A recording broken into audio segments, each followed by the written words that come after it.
Ndabaramukije mu izina rya Yesu Christo, abariko baradukurikirana mwese.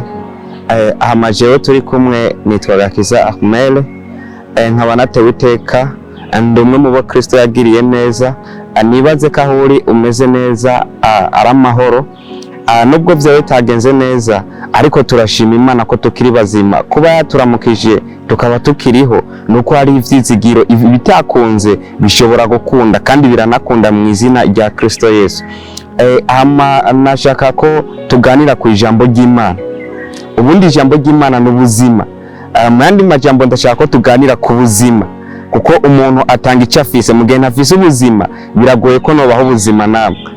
Niyo mpamvu tuganira ku buzima, kuko nk'ubu mu gihe muri uno mwanya ata telefone mfise hano, biragoye ko no guha telefone. Ariko mu gihe mfise ijambo ry'Imana, ndaguha ijambo ry'Imana. Mu yandi majambo ndaguha icyo mfise. Kubw'ivyo reka dusangirire hamwe ijambo ry'Imana. Turaza kwinjira muri sije zibiri. Ijambo ry'Imana riratubwira cyane cyane ibuye.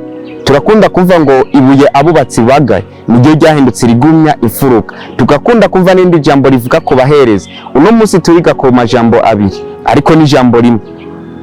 Turiga ku ibuye, twige no ku baherezi.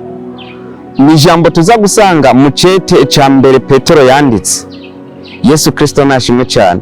Nsubiye kuguha ikaze kandi wowe turi busangire no jambo ry'Imana, ariko imbere ya vyose reka dufata akanya dushimire Kristo Mwami Yesu.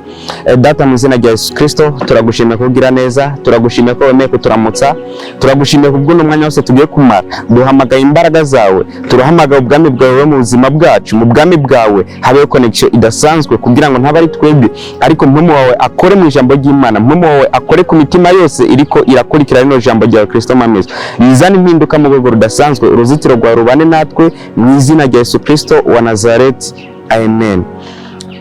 Ndagutumiriye kandi kubana nanje mu ijambo ry'Imana tugire dusangire. Ijambo ry'Imana dusangira turarisanga mu cete ca mbere Petero yanditse. Yesu Kristo nashimwe cyane. Ni icete ca mbere Petero yanditse guhera mu gice ca kabiri. Ubundi ijambo ry'umutwe riratubwira ngo ivy'ibuye rifise ubugingo. Ibuye rifise ubugingo, ariko biragoye ukuntu wovuga ngo ibuye rifise ubugingo. Hano ubundi iyo twiga ku ishure baratubwira ngo udatahuye umutwe w'ivyo mugomba mwige n'ibiri ndani birakugora kubitahura. Rero mu gihe tudatahuye rino jambo rivuga ngo ivy'ibuye rifise ubugingo, biranagoye ko n'ibindi tubitahura. Kubera ko ibuye rifise ubugingo, ibuye rigira ubugingo gute? Ibuye riba rizima gute? Ibuye ryogira ikimazi nk'icy'umuntu gute? Yesu Kristo nashimwe cyane, ni naco tugomba turaba. Yesu Kristo nashimwe. Ivy'ibuye rifise ubugingo bisigura ngo hari irindi jambo riri muri Luka igice ca 20, haravuga ngo ibuye Abubatsi Bagaye niryo ryahindutse rigumya Imfuruka. Iryo buye ni rya. Mu yandi majambo Bibiliya ibiri kiratubwira yuko iryo buye ni Yesu Kristo. Imfuruka niza, imfuruka n'ibikorwa. Bisigura ngo ivyo twirengagiza byo mu Mana nivyo bikomeza bya bikorwa byacu. Burya iyo tuja ku ishure izo ni imfuruka, ugusenga kwacu ni imfuruka, akazi kariko kose dufise ni imfuruka. Rero ivyo bintu bikomezwa niki? Bikomezwa na ryabuye. Navuze ati turiga kuri point zibiri, ibuye hamwe n'abaherezi. Yesu Kristo nashimwe cyane. Ibikorwa byose dukora ni imfuruka, bisaba bibemwo ibuye. Iryo buye ni Yesu Kristo. Ngo ibuye Abubatsi Bagaye niryo ryahindutse irigumya Imfuruka. Bisigura ngo mu bikorwa bagenda bakora cyangwa mu bikorwa twebwe dukora, uza gusanga twerengagiza ivy'Imana cyane, twerengagiza Yesu Kristo, kandi ari byo bidukomeza. Yesu Kristo nashimwe cyane.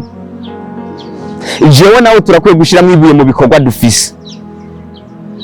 Burya novuga ngo iyo ugiye mu isoko, kubera ko Yesu Kristo atari mu buzima bwawe, uza gusanga hari kibazo runaka, uza gusanga ucaguye impuzu zitarizo. Kubera iki? Nta Yesu Kristo wo kugucaguza ahari mu rugendo rwawe ugendamo. Iyo ata Yesu Kristo ahari, usanga utsitagurika. Erega ubundi iryo buye ni n'umuco ku buzima bwacu, ni n'ubuzima. Yesu Christo nashimwe cyane ngo ivyibuye rifise ubugingo. Iryo buye ni Yesu Christo. Bisigura ngo iryo buye rifise ikimazi, bisigura ngo rifise ubuzima n'umuco, riduha ivyo dukeneye byose. Rero iryo buye kutarifita biragoye ko kubaka ikintu kigakunda. Yesu Christo yongera arabivuga ariko abibwira abantu bivanye n'ibikorwa bariko barabona akora, bavuga ngo uwo akoreshwa na Satani, ngo nta kindi kimushoboza uretse Beyezebuli umukuru w'abadayimoni. Ariko Yesu Christo aravuga ngo udafatanya nanje kwegeranya abariko arasanzaza. Bivuga ngo ibikorwa byose ukora atamana iri mu buzima bwawe, ata Yesu Christo abirimwo ntibikunda, kuko ivyo bikorwa nyene twumvise ko ari imfuruka. Yesu Christo nashimwe cyane. Yesu Christo nashimwe cyane. Bisigura ngo iryo buye nyene niryo dutegerezwa gushira mu bikorwa byacu. Yesu Christo niwe ategerezwa kutubera fondation, niwe dutegerezwa kubakirako ivyibuye rifise ubugingo. Yesu Christo nashimwe. Guhera ku murongo wa mbere avuga ngo nuko rero mwiyambure inzigo yose n'ubugunge bwose n'ubujyajya n'ishari no kuvuga abandi nabi kose. Mumere nk'inzoya zivutse vuba, mwifuza amata y'umutima adafunguye, kugira ngo abakuze abashitse ku gakiza, asangwa mwarayumvirije mukumva yuko umwami wacu agira neza. Yesu Christo nashimwe cyane. Biratangaje ko Petero yari kavuga ngo amata adafunguye, ariko agaca avuga ngo ayo mata nyene niyo yo kudukuza kadushikana ku gakiza. Mandi majambo ano mata adafunguye ni ijambo ry'Imana ritarimo agasembo, ijambo ry'Imana nyakuri ryuzuye, kugira ngo ridukuze ridushikane ku gakiza kose. Ngo asangwa twarumvise ko iryo jambo ry'Imana ririzima, rero dukwiye kubibamo. Ubundi Petero yakaratubwira nko ku kintu kijanye n'imponjo. Iyo Imana ibwiye Abisirayeli ko hari igihugu ibahaye, Mose yabanza kurungika y'abatase muri ico gihugu kugira ngo bazane inkuru zivuye muri ico gihugu. Bisigura ngo nawe mu vy'Imana urakeneye kubanza guhonja kugira ngo winjire mu vyuzi. Ikibazo dufise abantu benshi duhura n'ingorane nyinshi kubera ko twinjiye mu Mana batubwira ngo Imana irakiza, twinjiyeho batubwira ngo ubukene buzaba buheze, wamara kugeraho kubera kutarose imponjo nyezina ugaca usanga urabitaye kubera ko waruje uzi ugiye kwambara ibidasanzwe, ugiye gukira ubukene bwose, ugiye n'ibindi bivanye n'imponjo warose ugaca utakaza. Yesu Christo nashimwe cyane. Rero Petero aratubwiye ngo kandi si Petero yarafise mpemu yera. Bisigura ngo ni mpemu yera ariko akora muri Petero. Mu yandi majambo n'Imana iri kiratubwira, yari kirababwira, iri kiratubwira, izobabwira. Imana ishimwe cyane. Ngo nuko twiyambure inzigo, twiyambure n'ubugunge n'ubujyajya n'ishari no kuvuga abandi nabi kose. Mumere nk'inzoya zivutse vuba, mwifuze amata y'umutima adafunguye, kugira ngo abakuze abashitse ku gakiza, asangwa mwarumvirije mukumva yuko umwami wacu agira neza. Yesu Christo nashimwe cyane. Bisigura ngo dukwiye kuba mu mwanya w'ijambo ry'Imana cyane. Ano mata adafunguye ni ijambo ry'Imana. Sinzi ikibanza ufise mu buzima bwawe, ikibanza ijambo ry'Imana rifise. Ubundi ijambo ry'Imana reka mvuge ko no rikrasa mu buryo butatu. Mu buryo butatu gute? Tugiye mu Izaburi y'ijana na 19, Dawidi aravuga ngo ijambo ryawe ni itara, kandi iyo tuvuga ijambo twumve Yesu Christo, kuko muri Yohana igice cya mbere haravuga ngo ijambo yahoranye n'Imana, kandi uwo jambo ni Imana nyene. Bisigura ngo twumva Yesu Christo twumva jambo, iyo twumva ijambo ni Yesu Christo nyene. Rero Dawidi aravuga ngo, kandi Dawidi yari yarabihishuriwe Yesu Christo ataranaza. Burya ndakunda isezerano rya kera bakorera mu ihishurirwa ry'ibizoza, nubwo bo bataba bazi ivyo ari byo bariko baravuga, ariko Imana yo yabi izi kari ibizoza. Yesu Christo nashimwe. Dawidi aravuga ngo nabitse ijambo ryawe mu mutima wanje kugira ngo nawe kugucumurako. Ni muri iyo Zaburi y'ijana na 19 aravuga ngo kandi ijambo ryawe ni itara rimurikira kugira ngo sinsitare. Rero Petero aravuga ngo twifuze cyane ijambo ry'Imana amata adafunguye kugira ngo adukuze adushitse ku gakiza. Bisigura ngo ijambo ry'Imana iyo tuba mu mwanya wo kurimeditako tukagiyumvirako rikaba mu buzima bwacu, ni naho dukura mu vy'Imana. Impamvu tugwa cyane nta jambo ry'Imana dufise. Imana iturengere. nimba Dawidi yaravuze ngo ijambo ry'Imana ni itara rimurikira ibirenge vyanje kugira ngo sinsitare, bisigura ngo hano cyane umvamwo akantu ko gukora, bisigura ngo icyo nari nkwiye gukora nuko ijambo ry'Imana imbere yuko mva muhira, imbere ko ntangura buri gikorwa na kimwe, nuko ijambo ry'Imana nari nkwiye kuriherako kugira iki abo tuza guhura bose, abo tuza kuyaga ntibakansitaze, kubera iki mfise umucyo, hari umucyo namaze gushira mu buzima bwanje. Yesu Christo nashimwe. Hari umucyo namaze gushira mu buzima bwanje uza gutuma ntatsitara. Impamvu duhura na byinshi bikatunaniza nuko nta mucyo, nta buye rigumye imfuruka riri mu buzima bwacu. Hari bikorwa tuza gukora ariko kubwuko tutamaze gushiramo ibuye, ivya bikorwa ntibiza kuba bishikamye, biza gusenyuka. Iyo niyo mpamvu ya mbere yo kwifuza ijambo ry'Imana, yo kwifuza amata adafunguye, yo gushaka ijambo ry'Imana rizima. Iyindi mpamvu ya kabiri, Dawidi aravuga ngo nabitse ijambo ryawe mu mutima wanje kugira ngo noye kugucumurako. Bisigura ngo kugira ijambo ry'Imana mu buzima bwacu biturinda gucumura. Reka ntanga akarorero nko kuri eglise iwacu canke iwanyu, nimba mwinjira saa 4, nukuvuga saa 4 igomba igere uzobona yuko ugira ucererwa. Nimba saa 4 yamaze kurenga uzomenya ko wacerewe, kubera ivyo urabizi biri mu buzima bwawe. Rero iyo tudasoma ijambo ry'Imana ntitumenya n'ivyaha twarenze ivyo ari vyo. Ntumenya ati nacumuye, ntumenya ati ngire ncumure, ariko ijambo ry'Imana riri muri wewe, mandi majambo bufise mpemu w'Imana muri wewe, niwe atuma umenya ati burya ngomba nje gusambana ni icyaha, kubera ari ijambo ry'Imana riri muri wewe. Mpemu w'Imana akorera ku ijambo riri muri wewe, akarikwibukiriza ko ati burya ugomba ukora iki, bigatuma ucirinda ico kintu. Iyo ugiye mu cyaha, mpemu w'Imana rya jambo riri muri wewe, mpemu w'Imana rikorera akakwibutsa ati wakoze iki. Niyo mpamvu dukwiye kuba mu mwanya w'ijambo ry'Imana. Iyo ni impamvu igira kabiri yo kugira ngo ntitugacumure ku Mana. Burya biragoye kurenga ikintu ubuzi nyezina. Yesu Christo nashimwe cyane. Iyindi mpamvu igira gatatu, turayisanga muri Yohana 15 guhera ku murongo wa 3. Haravuga ngo kubw'ijambo mwanyumvanye mwebwe muramaze kwezwa. Yesu yari karabwira abigishwa biwe, ndiko ndasoma Bibiliya birangora kubona canke sindabona ahantu Yesu afata abigishwa ngo ariko arabasengera ngo nuko rero mwebwe ndabasengeye ibi nibi. Oya, uretse ahantu nka habiri nza kubona Yesu Christo yarasenze aragiza abigishwa data, akavuga ati data ndabakweretse bari mw'isi, ntubakure mw'isi ariko barindire mw'isi. Nkabona n'ahandi havuga ukuntu Yesu yari karabwira Petero ngo umwasi yabasavye abagosore nk'ingaro, ariko nabasengeye. Na wantu nza kubona ariko mu kubohoka kwacu, mu gutera imbere kwacu, mu kuva mu vyaha runaka ni ijambo ry'Imana. Kubera iki tubisanga aho nyene muri Yohana 15 guhera ku murongo wa 3 ngo kubw'ijambo mwanyumvanye muramaze kwezwa.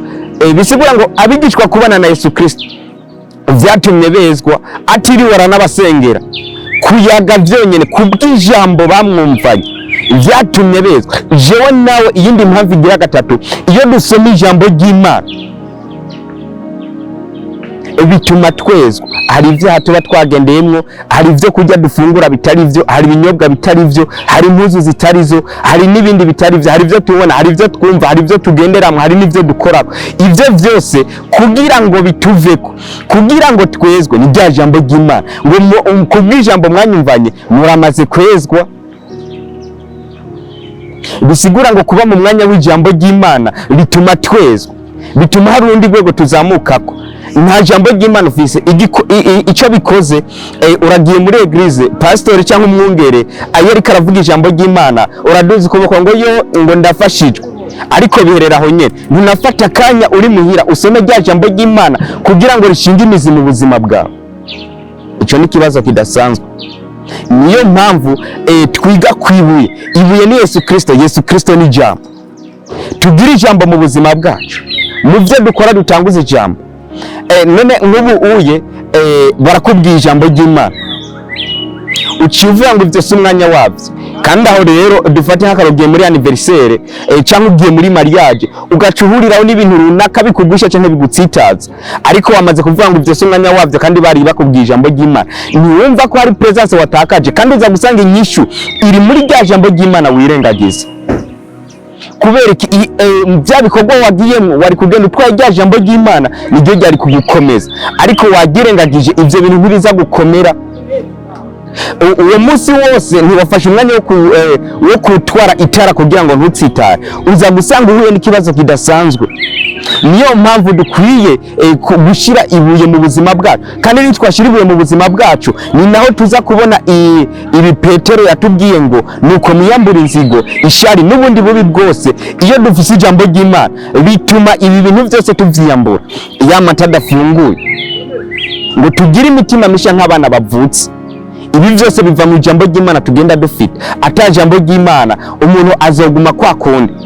Ubundi iyo umuntu atajambo ry'Imana afise ari gusanga agenda nk'uko nyene yumva abantu bose yo bagonga, ariko iyo ufise ijambo ry'Imana mu buzima bwawe utera wegerana, aho ugenda uciye bugufi. Burya kera nta bantu twaribo, hari ivyiyumviro twiyumvira, hari n'ivyo twakora, hari n'ingendo twagenda, ariko kubw'ijambo ry'Imana rishiza kuza mu buzima bwacu tuja mu rutonde. None uba wakira ijambo ry'Imana gute ariko ukaguma muri vya bindi? Ko Bibiliya itubwira ngo nuko rero iyo umuntu ari muri Christo Yesu aba bayicaremwe gishasha. Ni gute twoba icaremwe gishasha ariko ntiduhinduke rya jambo ry'Imana? Erega nimba tubayicaremwe gishasha kare nta jambo twasoma, ariko tubayicaremwe gishasha urarisoma. None umubebi yavutse atangura kubaho mu buzima atari bwabeho. Rero natwe tuvutse tukavukira muri Christo Yesu, tukinjira muri Christo Yesu, tukaronka ryabuye rikomeza ibyacu, nuko ijambo ry'Imana riba mu buzima bwacu, nuko tuba abantu bashasha, nuko hari ingeso twagenderamo duheba. None abagenzi bababwira ngo wabaye icaremwe gishasha gute bakubona uvuga bimwe mwavugana, bakubona kwa kundi wari umeze kera, uwo tuvuga ngo icaremwe gishasha gute? Niyo mpamvu iri buye rirakenewe mu buzima bwacu kugira ngo tube ivyaremwe bishasha. Erega icaremwe gishasha ni icaremwe kitigeze kubaho, kiba icaremwe gishasha. Iyumvira umunsi wa mbere wavuka, wewe ntiwari bwabeho ku isi. Rero no mu Mana niko dutegerezwa kumera. None wovuka ijya mbere gute ugacubaho nk'umuntu yabayeho? Ivyo bintu biragoye cyane. Niyo mpamvu ijambo ry'Imana rikwiye kuza mu buzima bwacu, iri buye rikwiye kuza gukomeza imfuruka zacu. Yesu Christo nashimwe. Kandi tubandanije hepfo aratubwira ngo nuko mumwegere twegerende Yesu Christo, ariko ubwa mbere ijambo ry'umutwe ryatubwiye ngo ivyibuye rifise ubugingo, ariko munsi ngo nuko mumwegere twegerende Yesu Christo ariwe ryabuye rifise ubugingo. Kandi aca bibandanya ngo nuko mumwegere ku murongo wa 4 ariwe buye rifise ubugingo, ryagawe n'abantu ariko ku Mana ryatoranijwe riri n'igiciro. Bisigura ngo imbere y'abantu Yesu Christo aragawe, ariko mu Mana afise igiciro kidasanzwe. Burya reka ndakwereka ivy'Imana tuvyirengagiza kenshi, ariko Imana niyibona ko ari bizima, Imana ibona yuko ari byo bitugirira ikimazi. Burya dukora cyane kugira ngo twunguke, turondera amahera menshi, dukora business nyinshi kugira ngo twunguke, ariko icyo Imana yabona ko ari kizima ni Yesu Christo mu buzima bwacu kugira ngo dukomeze. Erega Imana yari yarabonye ko ivyo bikorwa dukora nta nyungu biriko birazana. Ego nivyo kuri twebwe bishobora kuba umenga biriko bizana inyungu, ariko imbere y'Imana nta nyungu bifise. Niyo mpamvu ijambo ry'Imana riza kugira ngo ridushire mu rutonde, ibuye riza kugira ngo ridukomeze. Tubandanije ku murongo wa 5 haravuga ngo mwubakwe nk'amabuye afise ubugingo kugira ngo mube inzu yo mu buryo bw'impwemu yera, inzu yo mu buryo bw'impwemu, mugire ibango ry'ubuherezi ryera, ngo mutange ibimazi mu buryo bw'impwemu bishimwa n'Imana ku bwa Yesu Christo. Yesu Christo nashimwe cyane.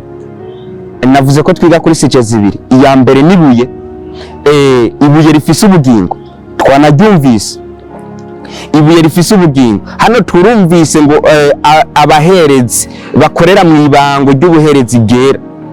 Yesu Christo nashimwe cyane. Rero birasigura ngo nuko twubakwe nk'amabuye afise ubugingo. Bisigura ngo erega Yesu Christo cyatumyaza ni kugira ngo tumwigane. Natwe dukwiye kubaho nka Yesu Christo mu bikorwa dukora, mu vy'Imana dukoresha. Iyo idukoresha yibirikiru irubaka. Iyo dukoreshe nka Yesu Christo, idukoreshe nk'ibuye rifise ubugingo, idukoreshe nk'abantu bazima. None umuntu yoba ari mu cyaha, hama Imana ikamukoresha gute? Iryo buye ryogira ubuzima gute? Nuko twubakwe nk'amabuye afise ubugingo, mwubakwe nk'amabuye afise ubugingo kugira ngo mube inzu yo mu buryo bw'impwemu, mugire ibango ry'ubuherezi ryera. Ibango ry'ubuherezi ryera bisigura ngo hariho n'andi mabango y'ubuherezi atera, hariho abahereza batera. iki nico tuca twigako mu wundi mwanya. Yesu Christo nashimwe cyane. Ngo tugire ibango ry'ubuherezi gera ngo mutange ibimazi mu buryo bw'impwemu bishimwa n'Imana kubwa Yesu Christo. Kubera iki ibimazi mu buryo bw'impwemu? Bisigura ngo hariho n'ibitangwa mu buryo bw'umubiri. Rero icyo dusabwa ni ukubakwa nk'iryo buye. Iri buye niryo twari ko turumva ko, ariko icyo wotahana, icyo wokuramwo, icy'ingenzi nuko mu byo ukora byose Yesu Christo akwiye kubamo. Erega nta kuntu na kumwe ubundi nivyo none nko kwishure ndiko ndiga bitanguye kunanira nciye ngabanya ivyo mu Mana ngo nige cyane, aho ndiko ndakemura ibibazo cyangwa ndiko ndavyitera. Nivyo ku buzima bwanje n'amanota menshi ndashobora kubona ko ndiko ndaronka, ariko ntacyo bizomarira. Bishobora no kukimarira ku buzima bwanje nkabona yuko ndose akazi nkatera imbere nibi, ariko mu buryo bw'Imana ntacyo bimariye. Imana iri kirandaba ntakibona ko bimariye. Ni nayo mpamvu rino buye rikwiye kugira ubuzima, rikwiye kugira ikibanza mu buzima bwacu. Ibuye rifise ubugingo. Ngo ibuye abubatsi bagaye niryo ryahindutse rigumye imfuruka. Bisigura ngo umwubatsi ninde? Ni jewe. Ibuye ninde? Ni Yesu Christo. Imfuruka nizaye nibikorwa ukora, nibikorwa jewe nkora. Rero mu byo dukora, kubera ko twamaze kumva ko turi abubatsi, mu bikorwa dukora dukwiye gushyiramo Yesu Christo cyane kugira ngo bikomere. Mu gihe tugaye iby'Imana, mu gihe tudashaka gushyira iby'Imana mu buzima bwacu, nta kintu na kimwe kiba kizima.